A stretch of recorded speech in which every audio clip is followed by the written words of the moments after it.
Hello and welcome to another exclusive review with me, Alex Belfield, here at celebrityradio.co.uk. Today we feature the Walt Disney World Orlando, Florida resort, and especially the Magic Kingdom, the original resort. Walt Disney World in Orlando, Florida is the most famous entertainment attraction in the world. Disney resorts have several parks on this mammoth property, including Epcot, Animal Kingdom, Hollywood Studios, Blizzard Beach and Typhoon Lagoon. Disney World opened in 1971 and still attracts the 50+ million people who love to visit it every year. Their 27,000+ acre plot has even its own 3-lane freeway in and out of the park, which runs for nearly 10 miles. The Magic Kingdom is the first and original attraction at Disney and features the world-famous Cinderella Castle, which is spectacular and the center point of the park.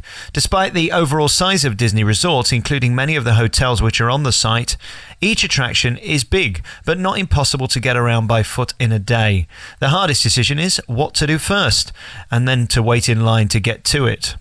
It will take you nearly an hour to get in and out of the Magic Kingdom, into your car and out of Disney. It's huge. The other parks on the site are quicker.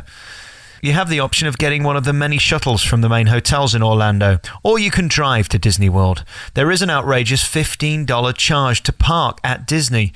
This seems unnecessary, as it's per day and adds another $15 to your $100 ticket. That's about £60 a day, plus the $15, knocking on £70 a day to go to Disney.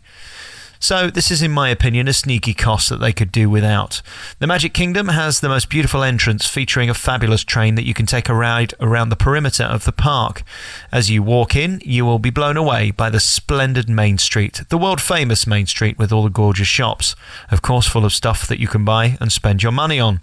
It goes without saying that the park is impeccably kept and the grounds are beautifully clean and tidy, and the flowers and plants, of course, are gorgeous. The magic of Disney begins before you get into the park. You can cross the huge lake. The kids will love this. It's much more memorable than the monorail, although it is slightly slower. I visited Disney's Magic Kingdom in January 2014 for the first time, and I have to admit the signage within the park, even in the car park, could be improved. The enormous car parks are very confusing, and be warned, you could easily lose your car. Make note of where you've parked it. Maybe, though, I'm just a little hard of thinking. Of course, there's endless restaurants and cafes within the park, and one thing I loved about Disney was that they'll give you free cups of water throughout the day at any of the refreshment stands. You certainly wouldn't get that in England. They like to make money selling you the bottles of water. I highly recommend you get a map and try and work out a plan. Even within the park, it can be confusing. The entire park is on a scale beyond anything I've seen in Britain. Similar to Las Vegas casinos, once you're in, they don't want you to get out. So what do? Obviously, the Cinderella Castle outdoor production is a must-see for the kids. Don't miss it. It plays many times throughout the day. My biggest frustration with Disney this vacation, and something that ruined the magic, are two things. One, the queues are frankly ludicrous at times, and this is low season. One ride had a 75-minute wait today. Who in their right mind would wait for that for 15-20-minute attraction? If you did that 3 or 4 times during your visit, you'd have no time to enjoy the park. Having said that, hundreds were queuing, so again, maybe it's just me who's no fun. Be warned, Disney seem to cancel their main attractions and change their schedule for their own convenience.